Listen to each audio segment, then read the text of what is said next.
ಸ್ನೇಹಿತರೆ ನಮಸ್ಕಾರ. ಹಂಸ ಯೂಟ್ಯೂಬ್ ಚಾನಲ್ಗೆ ಸ್ವಾಗತ. ನಾನು ಬಾಲಕೃಷ್ಣ. ನಾವಿವತ್ತು ಮುಲ್ಕಿಯಲ್ಲಿರುವಂಥ ಕಾರ್ನಾಡು ಹರಿಹರ ಕ್ಷೇತ್ರಕ್ಕೆ ಬಂದಿದ್ದೇವೆ. ನೀವು ನೋಡ್ತಾ ಇದ್ದೀರಿ ಹರಿಹರ ಕ್ಷೇತ್ರದ ಮಹಾದ್ವಾರ. ಆ ದ್ವಾರದಲ್ಲಿ ವಿಷ್ಣು, ಈಶ್ವರ, ನಡುವಿನಲ್ಲಿ ಗಣಪತಿ, ಆ ಬದಿಯಲ್ಲಿ ಗರುಡ ಮತ್ತು ನಂದಿ. ಇಲ್ಲಿ ನೋಡ್ತಾ ಇದ್ದೀರಿ, ಸುಂದರವಾದ ಬಣ್ಣ ಮಾಡಿದ್ದಾರೆ ದ್ವಾರಕ್ಕೆ. ಈ ದ್ವಾರದಿಂದ ಸೀದಾ ಮುಂದೆ ಹೋದರೆ ಮೊದಲಿಗೆ ಸಿಕ್ಕೋದು ನಮಗೆ ಈಶ್ವರ ದೇವಸ್ಥಾನ. ಆ ದೇವಸ್ಥಾನದ ಎದುರು ಬದಿಯಲ್ಲಿ ಕಾಣೋದು ನಿಮಗೆ ವಿಷ್ಣುಮೂರ್ತಿ ದೇವಸ್ಥಾನ. ಹಾಗಾಗಿ ಇವರು ಕ್ಷೇತ್ರದ ಅಭಿವೃದ್ಧಿ ರೂವಾರಿಗಳು. ಇವರು ಈಗಿನ ಮುಕ್ತೇಸ್ಥರು. ನೋಡಿ, ಇದು ಈಶ್ವರ ದೇವಸ್ಥಾನ. ಬಹಳ ಹಳೆಯ ದೇವಸ್ಥಾನ, ಸುಮಾರು 12-13ನೇ ಶತಮಾನದಲ್ಲಿ ಆಗಿದೆ ಅಂತ ಇಲ್ಲಿ ಒಂದು ಕಲ್ಲಲ್ಲಿ ಸಿಕ್ಕಿದೆ ಅಂತ ಹೇಳ್ತಾರೆ. ಇಲ್ಲಿ ಡ್ರೆಸ್ ಕೋಡು ಹಾಕಿದ್ದಾರೆ ನೋಡಿ, ಇಲ್ಲಿ ಬೋರ್ಡ್ ಹಾಕಿದ್ದಾರೆ, ಡ್ರೆಸ್ ಕೋಡ್ ಉಂಟು ಅಂತ. ಬಹಳ ಹಳೆಯ ದೇವಸ್ಥಾನ. 2001ರಲ್ಲಿ ಇದು ಜೀರ್ಣೋದ್ಧಾರ ಆಗಿದೆ. ನೋಡಿ, ಈಗ ಡ್ರೆಸ್ ಕೋಡು ದೂರದಲ್ಲಿ ನಿಮಗೆ ಕಾಣ್ತಾ ಉಂಟು. ಇದು ದೇವಸ್ಥಾನದ ದ್ವಾರ. ಸೀದಾ ಒಳಗೆ ಹೋದರೆ ನಂದಿ, ತೀರ್ಥಮಂಟಪ. ತೀರ್ಥಮಂಟಪದ ಮುಂದೆ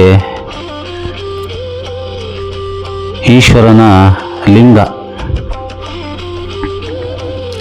ದೇವಸ್ಥಾನದ ಲೆಕ್ಕಾಧಿಕಾರಿಗಳು. ಹೇಳುವಷ್ಟು ದೊಡ್ಡ ದೇವಸ್ಥಾನ ಏನಲ್ಲ, ಬಹಳ ಸಿಂಪಲ್ ಆಗಿ, ಯಾವುದೇ ಆಡಂಬರ ಇಲ್ಲದೆ ತುಂಬ ಚಂದದಲ್ಲಿ ಕಲ್ಲು ಮತ್ತು ಮರದಿಂದ ದೇವಸ್ಥಾನ ನಿರ್ಮಾಣ ಮಾಡಿದ್ದಾರೆ. ತೀರ್ಥಮಂಟಪ ಬಹಳ ಸುಂದರವಾಗಿ ಉಂಟು. ತೀರ್ಥಮಂಟಪದ ಮಧ್ಯದಲ್ಲಿ ನಂದಿ ಈಶ್ವರನ ವಾಹನ. ಏನೇ ಹೇಳಬೇಕಿದ್ರೂ ನಂದಿ ಕಿವಿಯಲ್ಲಿ ಹೇಳಬೇಕಂತೆ. ಯಾಕಂದರೆ ಈಶ್ವರ ಜಪದಲ್ಲಿ ಕೂತಿರ್ತಾನೆ ಅಂತ. ನಂದಿ ಕಿವಿಯಲ್ಲಿ ಹೇಳಿದರೆ ಈಶ್ವರ ಎದ್ದು ಕೂಡಲೇ ನಂದಿ ಈಶ್ವರನ ಹತ್ರ ನಾವೇನು ಹೇಳಿದೆವೋ ಅದು ಹೇಳ್ತಾನೆ ಅಂತ. ಹಾಗಾಗಿ ಈಶ್ವರನ ಮುಂದೆ ಯಾವಾಗಲೂ ನಂದಿ ಇರ್ತದೆ ಎಲ್ಲ ಕಡೆ. ದೇವಸ್ಥಾನಕ್ಕೆ ಬೇಕಾದಂಥ ವಸ್ತುಗಳನ್ನೆಲ್ಲ ಇಲ್ಲಿ ಇಟ್ಟಿದ್ದಾರೆ. ಕಲ್ಲಿನ ಕಂಬಗಳು, ಜಗಲಿ, ತುಳಸಿ ಬೃಂದಾವನ, ಸುಂದರವಾದ ಗರ್ಭಗುಡಿ, ತಾಮ್ರ ಹೊದಿಕೆ ಹಾಕಿರುವಂಥ ಮಾಡು, ಬಹಳ ಅಂದವಾಗಿ ಮಾಡಿದ್ದಾರೆ. ನಂದಿ ಕೂಡ ಅಷ್ಟೇ ಸೌಮ್ಯವಾಗಿ, ಎಷ್ಟು ಚಂದದಲ್ಲಿ ಆ ನಂದಿ ಈಶ್ವರನ ಎದುರು ಮಲಗಿದೆ. ನೋಡುವ, ಈಶ್ವರನ ಮೂರ್ತಿಯನ್ನು ನೋಡುವ.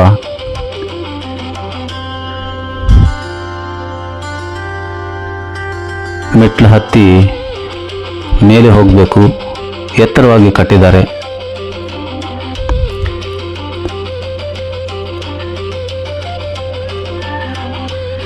ದೂರದಲ್ಲಿ ನಿಮಗೆ ಭಟ್ರು ಪೂಜೆಗೆ ರೆಡಿ ಮಾಡ್ತಾ ಇದ್ದಾರೆ. ಎಲ್ಲ ಕ್ಲೀನಿಂಗ್ ಮಾಡಿ ಇಡ್ತಾ ಇದ್ದಾರೆ. ರಾಜಾರಾಮ್ ಭಟ್ರು ಅಂತ ಅವ್ರ ಹೆಸರು. ಕ್ಲೀನ್ ಮಾಡಿ ಎಲ್ಲ ಬಂದರು. ಇವ್ರ ಹೆಸರು ರಾಜಾರಾಮ್ ಭಟ್ರು ಅಂತ. ಒಳಗೆ ಕಾಣ್ತಾ ಇರೋದು ನಿಮಗೆ ಈಶ್ವರನ ಲಿಂಗ. ಹೊರಗೆ ಬಂದರೆ ಕಲ್ಲಿನ ತುಳಸಿ ಕಟ್ಟೆ.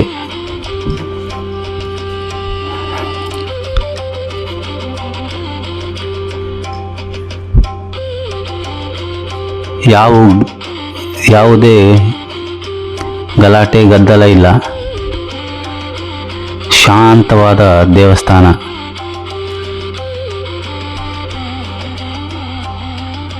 ಲಿಂಗಕ್ಕೆ ಅಭಿಷೇಕ ಮಾಡಿರುವಂಥ ನೀರು ತೀರ್ಥ ರೂಪದಲ್ಲಿ ಇಲ್ಲಿ ಬರ್ತದೆ.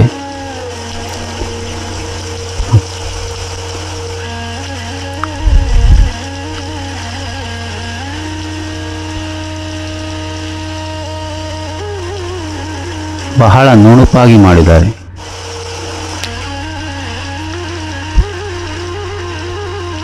ಇಲ್ಲಿ ಶಿವರಾತ್ರಿ ಬಹಳ ವಿಶೇಷ. ದೇವಸ್ಥಾನದ ತೀರ್ಥಬಾವಿ, ದೇವಸ್ಥಾನದ ಅಭಿಷೇಕಕ್ಕೆಲ್ಲ ಈ ನೀರನ್ನೇ ಉಪಯೋಗ ಮಾಡ್ತಾರೆ. ಉಗ್ರಾಣ, ಹಾಗೆ ಈ ಬದಿಯಲ್ಲಿ ಕಾಣ್ತಾ ಇರ್ಬೋದು ನಿಮಗೆ ಜಗಲಿ. ಇಲ್ಲಿ ಒಂದು ಸಣ್ಣ ಅಡಿಗೆ ಮನೆ, ನೈವೇದ್ಯ ತಯಾರು ಮಾಡಲಿಕ್ಕೆ ಅಂತ. ಚಿಕ್ಕದಾದ ಗರ್ಭಗುಡಿ. 13ನೇ ಶತಮಾನದಲ್ಲಿ ಈಶ್ವರನ ದೇವಸ್ಥಾನ ಇಲ್ಲಿ ಸ್ಥಾಪನೆ ಆಯಿತು ಅಂತ ಇತಿಹಾಸ ಹೇಳ್ತದೆ. 12ನೇ ಶತಮಾನದಲ್ಲಿ ವಿಷ್ಣುಮೂರ್ತಿ ದೇವಸ್ಥಾನ, ಅಂದರೆ ಉಡುಪಿಯ ಕೃಷ್ಣ ಮಠ ಆಗೋಕ್ಕಿಂತ ಮುಂಚೆನೇ ಇಲ್ಲಿ ವಿಷ್ಣುಮೂರ್ತಿ ದೇವಸ್ಥಾನ ಆಗಿತ್ತು ಅಂತ ಇತಿಹಾಸದಲ್ಲಿ ಉಂಟು ಅಂತ ಹೇಳಿದರು. ವಿಷ್ಣುಮೂರ್ತಿ ದೇವಸ್ಥಾನ ಆದ ನಂತರ ಈಶ್ವರನ ದೇವಸ್ಥಾನ ಆಯಿತು. ಇದು ಭಾರಿ ವಿಶೇಷ. ವಿಷ್ಣುಮೂರ್ತಿ ದೇವಸ್ಥಾನ, ಈಶ್ವರನ ದೇವಸ್ಥಾನ ಎದುರು ಬದಿ ಇರುವಂಥದ್ದು ಬಹಳ ಅಪರೂಪದಲ್ಲಿ ಅಪರೂಪ ಅಂತ ಹೇಳ್ಬೋದು. ಗಂಟೆಗಳ ಸಾಲು, ಸುಂದರವಾದ ಆಡಂಬರ ಇಲ್ಲದ ಒಂದು ತೀರ್ಥ ಮಂಟಪ, ಶಿಲಾಮಯ. ಇಲ್ಲಿ ಗಣಪತಿ ಸಾನ್ನಿಧ್ಯ ಕೂಡ ಉಂಟು.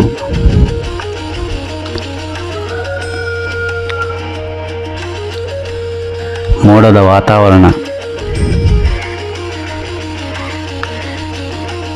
ಶಿಲಾಮಯ ದೇವಸ್ಥಾನ ನೋಡಿ. ಇಲ್ಲಿ ಗಣಪತಿ ದೇವರಿಗೆ ರಾಜಾರಾಮ್ ಭಟ್ರು ಪೂಜೆಗೆ ರೆಡಿ ಮಾಡ್ತಾ ಇದ್ದಾರೆ.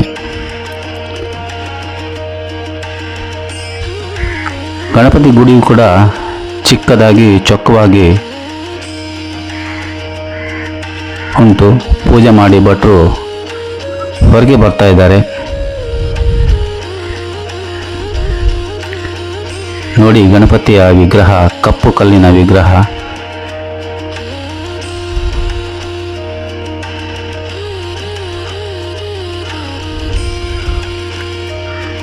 ಕೇವಲ ಹೂವಿನಿಂದ ಮಾತ್ರ ಅಲಂಕೃತ ಮಾಡಿ ದೀಪ ಹಚ್ಚಿದ್ದಾರೆ.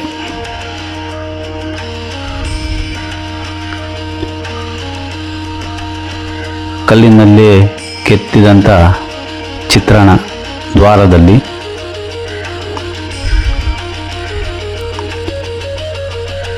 ಬಹಳ ವಿಶೇಷ. ವಿಷ್ಣುಮೂರ್ತಿ ದೇವಸ್ಥಾನ ಮೊದಲಿಗೆ ಸ್ಥಾಪನೆ ಆಯ್ತಂತೆ. ಅದರ ನಂತರ ಈಶ್ವರನ ದೇವಸ್ಥಾನ ಸ್ಥಾಪನೆ ಆಯಿತು.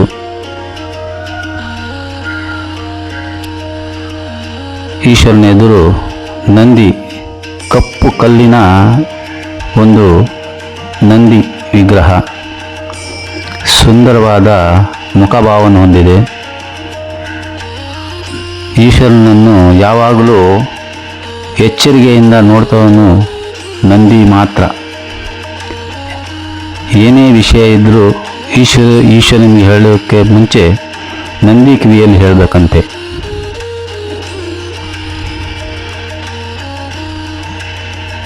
ನೋಡಿ ಎಷ್ಟು ಸುಂದರವಾದ ಪ್ರಭಾವಳಿ ಸವಿತ ಇರುವಂಥ ಲಿಂಗ.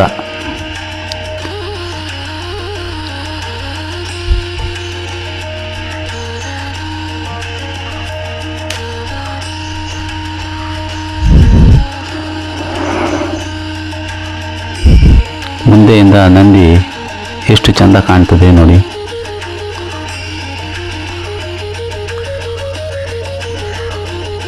ಭಾಳ ನಿಶಬ್ದವಾಗುಂಟು ದೇವಸ್ಥಾನ. ಯಾವುದೇ ಸದ್ದು ಗದ್ದಲ ಇಲ್ಲ. ಆ ತೀರ್ಥ ಮಂಟಪದ ಮೇಲ್ಛಾವಣಿಯಲ್ಲಿ ಹೂವಿನ ಚಿತ್ರ ಮಾಡಿದ್ದಾರೆ. ಗಂಟೆ,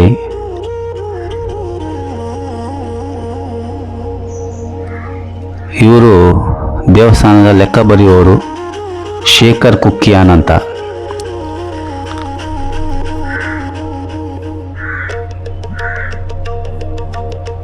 ಯಾವಾಗಲೂ ಇಲ್ಲಿ ವಿಶೇಷವಾದ ಭಜನೆ ಆಗ್ತದೆ ಅಂತ ಹೇಳ್ತಾರೆ.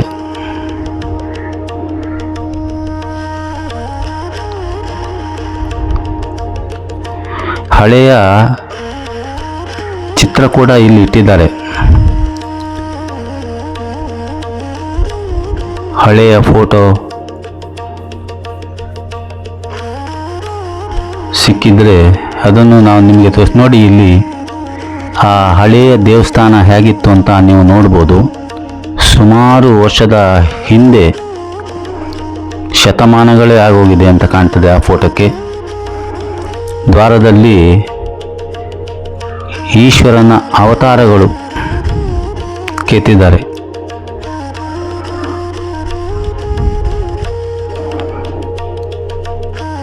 ನಟರಾಜನ ವಿಗ್ರಹ, ಸುಂದರವಾದ ಮರದ ಬಾಗಿಲಿನಲ್ಲಿ ಈಶ್ವರನ ಹಲವು ಅವತಾರಗಳು ಕೂಡ ಉಂಟು ನೋಡಿ. ನಟರಾಜನ ವಿಗ್ರಹ,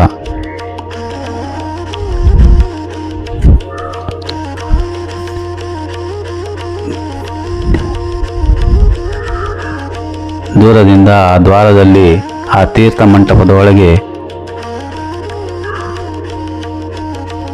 ಎಷ್ಟು ಚಂದದಲ್ಲಿ ಕಾಣ್ತದೆ. ಇಲ್ಲಿ ಒಂದು ಕೆರೆ ಉಂಟು.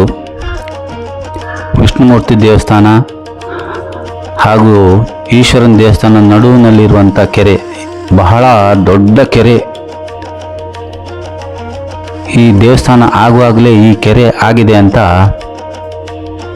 ಇತಿಹಾಸದಲ್ಲಿ ಆ ಸಿಕ್ಕಿರುವಂಥ ಕಲ್ಲಲ್ಲಿ ಬರೆದಿದ್ರಂತೆ.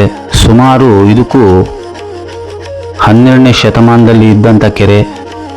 ಅದನ್ನೆಲ್ಲ ಈಗ ಚಂದ ಮಾಡಿ ಜೀರ್ಣೋದ್ಧಾರ ಮಾಡಿದ್ದಾರೆ. ದೇವಸ್ಥಾನ ಜೀರ್ಣೋದ್ಧಾರ ಆಗುವಾಗಲೇ ಇದನ್ನು ಕೂಡ ಮಾಡಿದ್ದಾರೆ. ಮುಂದೆ ಒಂದು ಅಶ್ವತ್ಥ ಮರ, ಅಲ್ಲಿ ದೇವರ ಪಲ್ಲಕ್ಕಿ ಬಂದು ಆ ಕಟ್ಟೆಯಲ್ಲಿ ಕೂತು ಪೂಜೆ ಮಾಡಿಸ್ಕೊಳ್ತಾರೆ ಅಂತ ಹೇಳಿದರು. ಈ ಕಟ್ಟೆಯಲ್ಲಿ ಕಟ್ಟೆ ಪೂಜೆ ಆಗ್ತದೆ. ದೂರದಲ್ಲಿ ಆ ಕೆರೆಯ ನೀರು ನೋಡಿ ಎಷ್ಟು ಕಾಣ್ತದೆ. ಮಳೆಗಾಲದಲ್ಲಿ ಆ ಕಟ್ಟೆಯ ಮೇಲ್ಭಾಗದವರೆಗೂ ಬಂದು ತುಂಬ ದೊಡ್ಡದಾಗಿ ಕಾಣ್ತದೆ. ಒಳಗೆ ಪ್ರವೇಶ ಇಲ್ಲ, ಗೇಟಿಗೆ ಬೀಗ ಹಾಕಿದ್ದಾರೆ ನೋಡಿ. ದೂರದಲ್ಲಿ ಕಾಣ್ತಾ ಇರೋದು ವಿಷ್ಣುಮೂರ್ತಿ ದೇವಸ್ಥಾನ. ನಾವು ಈಗ ವಿಷ್ಣುಮೂರ್ತಿ ದೇವಸ್ಥಾನಕ್ಕೆ ಹೋಗುವ. ಇದು ಯಾಕೆ ಇಲ್ಲಿ ವಿಷ್ಣುಮೂರ್ತಿ ದೇವಸ್ಥಾನ, ಈಶ್ವರನ ದೇವಸ್ಥಾನ ಕಟ್ಟಿದ್ರು ಅಂದರೆ, ವಿಷ್ಣುಮೂರ್ತಿ ದೇವಸ್ಥಾನ ಆಗುವಾಗ ಜನರಲ್ಲಿ ಭೇದ ಕಲ್ಪಿಸಿದ್ರು ಅಂತ ಹೇಳ್ತಾರೆ. ವಿಷ್ಣುಮೂರ್ತಿ ದೇವಸ್ಥಾನವನ್ನು ಮಾತ್ರ ಕಟ್ಟಿದ್ರು, ನಾವು ಈಶ್ವರನನ್ನು ಪೂಜೆ ಮಾಡುವವರು, ಹಾಗೆ ನಮಗೂ ಒಂದು ದೇವಸ್ಥಾನ ಬೇಕು ಅಂತ. ಅದೇ ರೀತಿ ಈಶ್ವರನ ದೇವಸ್ಥಾನ ಎದುರೇ ವಿಷ್ಣುಮೂರ್ತಿ ದೇವಸ್ಥಾನವನ್ನು ಕಟ್ಟಿದ್ರು. ಹಾಗೆ ಎದುರು ಬದಿಯಲ್ಲಿ ಇರೋದರಿಂದ ಹರಿಹರ ಕ್ಷೇತ್ರ ಅಂತ ಹೆಸರುವಾಸಿ ಆಯಿತು. ದೇವಸ್ಥಾನ ಇದ್ದರೆ ಊರು ಬೆಳೀಲಿಕ್ಕೆ ಸಾಧ್ಯ. ಒಂದು ದೇವಸ್ಥಾನ, ಮತ್ತೊಂದು ಶಾಲೆ, ಮತ್ತೊಂದು ಆಸ್ಪತ್ರೆ, ಇದು 3 ಇದ್ದರೆ ಆ ಊರು ಬೇಗ ಬೆಳೀತದೆ ಅಂತ ನನ್ನ ಅನಿಸಿಕೆ. ಹಾಗಾಗಿ ಮೊದಲು ದೇವಸ್ಥಾನ ಆಯಿತು, ತದನಂತರ ಎಲ್ಲವೂ ಆಗಿದೆ. ಇವತ್ತು ಕಾರ್ನಾಡು ಬಹಳ ದೊಡ್ಡ ಪೇಟೆಯಾಗಿ ಬದಲಾವಣೆ ಹೊಂದಿದೆ. ದೊಡ್ಡ ದೊಡ್ಡ ಕಾಲೇಜು, ಶಾಲೆ ಎಲ್ಲವೂ ಉಂಟು. ಇದು ವಿಷ್ಣುಮೂರ್ತಿ ದೇವಸ್ಥಾನ. ವಿಷ್ಣುಮೂರ್ತಿಗೆ ಕುಡಿಮರ ಉಂಟು, ಧ್ವಜಸ್ತಂಭ. ಇಲ್ಲಿ ನರಸಿಂಹ ಭಟ್ರು ನಿಂತಿದ್ದಾರೆ. ವಿಷ್ಣುಮೂರ್ತಿ ದೇವಸ್ಥಾನದ ಭಟ್ರು ಇವರು. ಹಯಗ್ರೀವ ಭಟ್ರು ಅಂತಲೂ ಒಬ್ಬರಿದ್ದಾರೆ, ಅವರು ಸಿಕ್ಕಲಿಲ್ಲ. ನರಸಿಂಹ ಭಟ್ರು ಸಿಕ್ಕಿದ್ರು ನೋಡಿ ವಿಷ್ಣುಮೂರ್ತಿ ದೇವಸ್ಥಾನ. ಇಲ್ಲಿ ತೀರ್ಥ ಮಂಟಪ ಇಲ್ಲ. ಶಿಲಾಮಯ ದೇವಸ್ಥಾನಕ್ಕೆ ಮರದಿಂದ ಮಾಡಿದಂಥ ದಳಿ. ದೂರದಲ್ಲಿ ವಿಷ್ಣುಮೂರ್ತಿ ವಿಗ್ರಹ ನಿಮಗೆ ಕಾಣ್ತಾ ಇರ್ಬೋದು.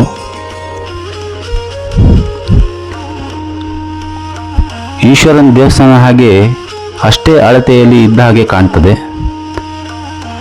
ಇಲ್ಲೂ ಕೂಡ ಬಹಳ ನಿಶ್ಶಬ್ದವಾದ ವಾತಾವರಣ. ಹೆಚ್ಚು ಕಮ್ಮಿ ಈಶ್ವರನ ದೇವಸ್ಥಾನದ ಅಷ್ಟೇ ದೊಡ್ಡದು ಇದ್ದ ಹಾಗೆ ಕಾಣ್ತಾ ಉಂಟು ಈ ದೇವಸ್ಥಾನ ಕೂಡ.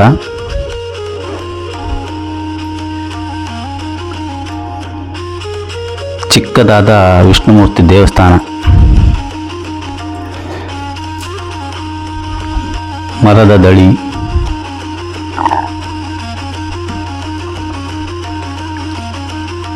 ದೇವಸ್ಥಾನಕ್ಕೆ ಸೇವೆ ಸಲ್ಲಿಸುವಂಥ ಒಂದು ಬೋರ್ಡ್ ಹಾಕಿದ್ದಾರೆ. ಹಾಗೆ ಸೇವಾಕರ್ತರ ಹೆಸರು ಬೋರ್ಡ್ ಕೂಡ ಹಾಕಿದ್ದಾರೆ.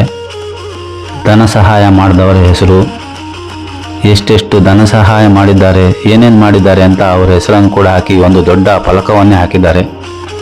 ಗೋಡೆಯಲ್ಲಿ ಸುಂದರವಾದ ಚಿತ್ರಣ, ತುಂಬ ಚಂದದ ಪೇಂಟ್ ಮಾಡಿದ್ದಾರೆ. ಮರಕ್ಕೆ ಪಾಲಿಷ್ ಮಾಡಿದ್ದಾರೆ. ಯಾವುದೇ ಆಡಂಬರ ಇಲ್ಲ. ಆ ನೈಸ್ ಆದಂಥ ಆ ಮರಕ್ಕೆ ಮೇಲೆ ಮಾಡು ತಾಮ್ರದ ಹೊದಿಕೆ, ಸುಂದರವಾದ ಗರ್ಭಗುಡಿ.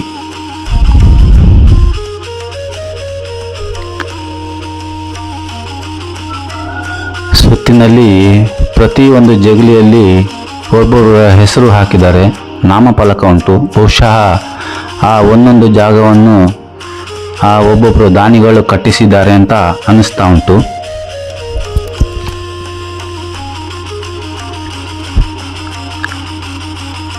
ನೋಡಿ ಎಷ್ಟು ಚಂದದ ಒಂದು ಪೇಂಟಿಂಗ್ ಮಾಡಿದ್ದಾರೆ. ಆ ಕೆಂಪು ನೆಲ, ಅಲ್ಲಿ ಮಾಡಿರುವಂಥ ಆ ಡಿಸೈನು, ದೂರದಲ್ಲಿ ಕಾಣ್ತಾ ಇರುವಂಥ ಸಾಲು ಕಂಬಗಳು ಎಷ್ಟು ನಿಶಬ್ದವಾಗಿ ಉಂಟು. ಯಾವುದೇ ಹೆಚ್ಚುವರಿ ಏನೂ ಇಲ್ಲದೆ ಬಹಳ ನಾಜೂಕಾಗಿ ಮಾಡಿದ್ದಾರೆ.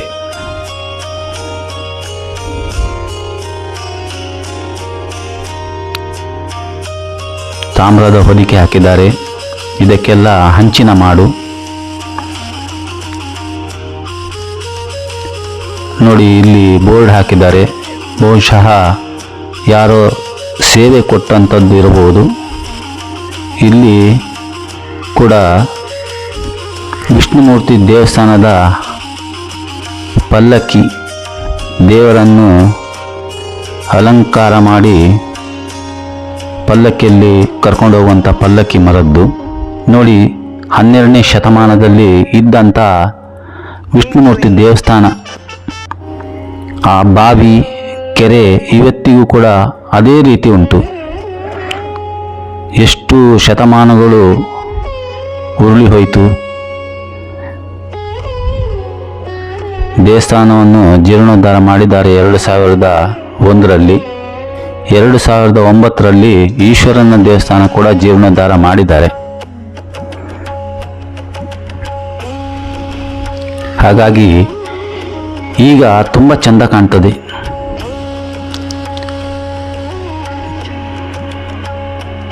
ದೇವಸ್ಥಾನದ ತೀರ್ಥಬಾವಿ,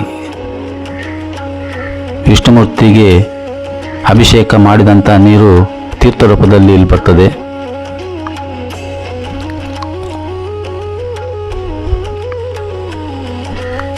ಇಲ್ಲೂ ಕೂಡ ಒಂದು ಬೋರ್ಡ್ ನೋಡ್ಬೋದು.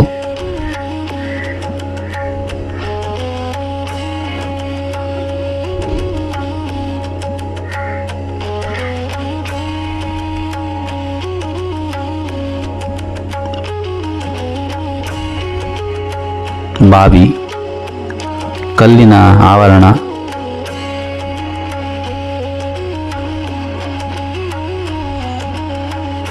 ಅಭಿಷೇಕದ ನೀರು ಬೀಳುವಂಥ ಜಾಗ.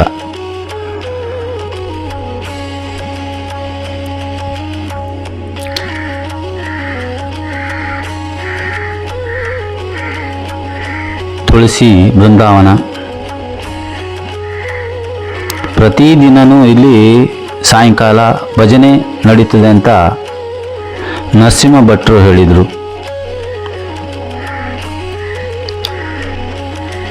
ಪ್ರತಿದಿನ ಭಜನೆ ನಡೀತಾ ಇದ್ದರೆ ಭಕ್ತಾದಿಗಳು ಬರ್ತಾನೆ ಇರ್ತಾರೆ. ಎಷ್ಟು ಸುಂದರವಾದ ದೇವಸ್ಥಾನ, ಯಾವುದೇ ಸದ್ದು ಗದ್ದಲ ಇಲ್ಲ. ದ್ವಾರದಲ್ಲಿ ದಶಾವತಾರದ ಚಿತ್ರಗಳನ್ನು ಕೆತ್ತಿದ್ದಾರೆ ಮರದಲ್ಲಿ. ದೇವರಿಗೆ ಮಲ್ಲಿಗೆ ಹೂ ಅಂದರೆ ಬಹಳ ಇಷ್ಟ. ಹಾಗೆ ಭಕ್ತಾದಿಗಳು ಯಾರೋ ಮಲ್ಲಿಗೆ ಹೂವನ್ನು ಕೊಟ್ಟಿದ್ದಾರೆ ಪೂಜೆಗೆ. ತಾಮ್ರದ ಹರಿವಾಣ,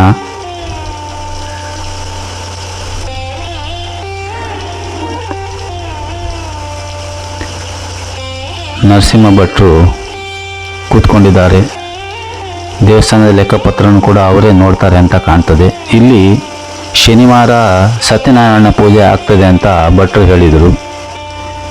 ಇಲ್ಲಿ ಒಂದು ತೀರ್ಥ ಗಂಧ ಪ್ರಸಾದ ಇಟ್ಟಿದ್ದಾರೆ. ಹಾಗೆ ಮುಂದೆ ಸತ್ಯನಾರಾಯಣ ಫೋಟೋದ ಒಂದು ಮಂಟಪವನ್ನು ಇಟ್ಟಿದ್ದಾರೆ. ಪ್ರತಿ ಶನಿವಾರ ಸತ್ಯನಾರಾಯಣ ಪೂಜೆ ಆಗ್ತದೆ ಅಂತ ಭಟ್ರು ಹೇಳಿದರು. ಚಂದವಾದ ಮಂಟಪ ಮಾಡಿ ಅದರೊಳಗೊಂದು ಸತ್ಯನಾರಾಯಣ ದೇವರ ಫೋಟೋ ಇಟ್ಟಿದ್ದಾರೆ.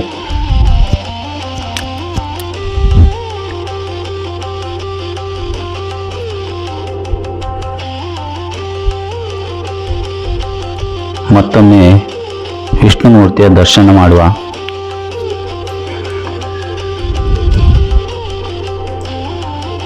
ಆಮೇಲೆ ಹೊರಗಿನ ಸುತ್ತು ಹೇಗುಂಟು ಅಂತ ನೋಡಲಿಕ್ಕೆ ಹೋಗುವ. ವಿಷ್ಣುಮೂರ್ತಿ ದರ್ಶನ ಮಾಡಿದ್ರಲ್ಲ ಭಕ್ತರೆ, ಈಗ ನಾವು ಹೊರಗೆ ಹೋಗುವ. ಒಳಗಿನ ಬದಿಯಿಂದ ಕುಡಿಮರ ಅಂದರೆ ಧ್ವಜಸ್ತಂಭ ಹೇಗೆ ಕಾಣ್ತದೆ ನೋಡಿ. ಆ ಮರದ ಬಾಗಿಲಿನಲ್ಲಿ ವಿಷ್ಣುವಿನ ದಶಾವತಾರವನ್ನು ಕೆತ್ತನೆ ಮಾಡಿದ್ದಾರೆ. ಇಲ್ಲಿಂದ ನಿಂತರೆ ಇಲ್ಲಿ ಒಂದು ಗರ್ಭಗುಡಿಯಲ್ಲಿ ಒಂದು ದೀಪ ಹಚ್ಚಿದ್ದಾರೆ. ಆ ದೀಪ ಈಶ್ವರನ ದೇವಸ್ಥಾನದವರೆಗೂ ಕಾಣ್ತದೆ ಅಂತ ಭಟ್ರು ಹೇಳಿದರು. ಈಶ್ವರನ ಗುಡಿಯಲ್ಲಿ ಹಚ್ಚಿರುವಂಥ ದೀಪ ವಿಷ್ಣುಮೂರ್ತಿ ದೇವಸ್ಥಾನದಲ್ಲಿ ಹಚ್ಚಿರುವಂಥ ದೀಪ ಈಶ್ವರನ ದೇವಸ್ಥಾನದಲ್ಲೂ ಕಾಣ್ತದೆ ಅಂತ. ಅದು ಕತ್ಲಾದ ಮೇಲೆ ಕಾಣ್ತದೆ, ಬೆಳಕಿನಲ್ಲಿ ಕಾಣಲಿಕ್ಕಿಲ್ಲ, ಬಹಳ ಬೆಳಕಿರೋದ್ರಿಂದ. ಅದೇ ಬಹಳ ವಿಶೇಷ. ದಶಾವತಾರದ ಕೆತ್ತನೆ ಇರುವಂಥ ಬಾಗಿಲು. ಹೊರಗೆ ಹೋದರೆ ಧ್ವಜಸ್ತಂಭ.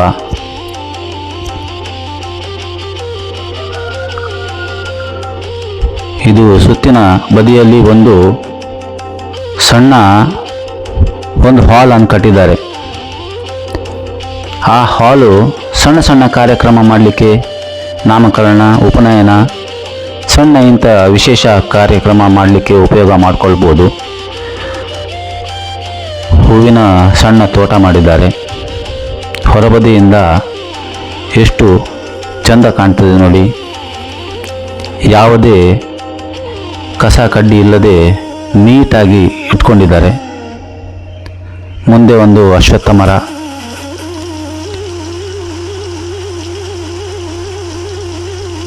ದೇವಸ್ಥಾನದ ಪರಿಸರ ಶುದ್ಧವಾಗಿದ್ದರೆ ಬಂದು ಹೋಗಲಿಕ್ಕೂ ತುಂಬ ಖುಷಿ ಆಗ್ತದೆ. ಇಲ್ಲಿ ಕೂಡ ಒಂದು ಶಾಸನ ಉಂಟು ನೋಡಿ. ವಿಷ್ಣುಮೂರ್ತಿ ದೇವಸ್ಥಾನ, ಕಾರ್ನಾಡು. ಮುಲ್ಕಿಗೆ ಬಂದವರು, ಕಟೀಲಿಗೆ ಬಂದವರು ಇಲ್ಲಿ ಬಂದು ಹೋಗ್ಬೋದು.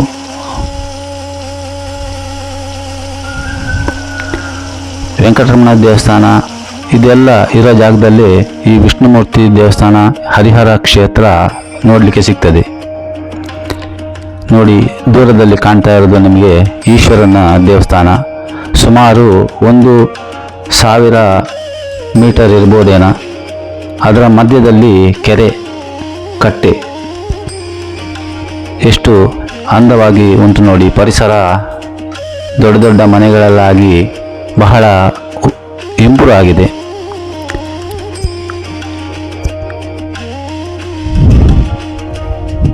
ನೋಡಿದಲ್ಲ ಭಕ್ತರೆ, ಹರಿಹರ ಕ್ಷೇತ್ರದ ಈ ವಿಡಿಯೋ ನಿಮಗೆ ಇಷ್ಟ ಆದರೆ ಲೈಕ್ ಮಾಡಿ, ಶೇರ್ ಮಾಡಿ, ವಿಡಿಯೋ ನೋಡಿ ಸುಮ್ಮನಾಗಬೇಡಿ, ಸಬ್ಸ್ಕ್ರೈಬ್ ಮಾಡಿ.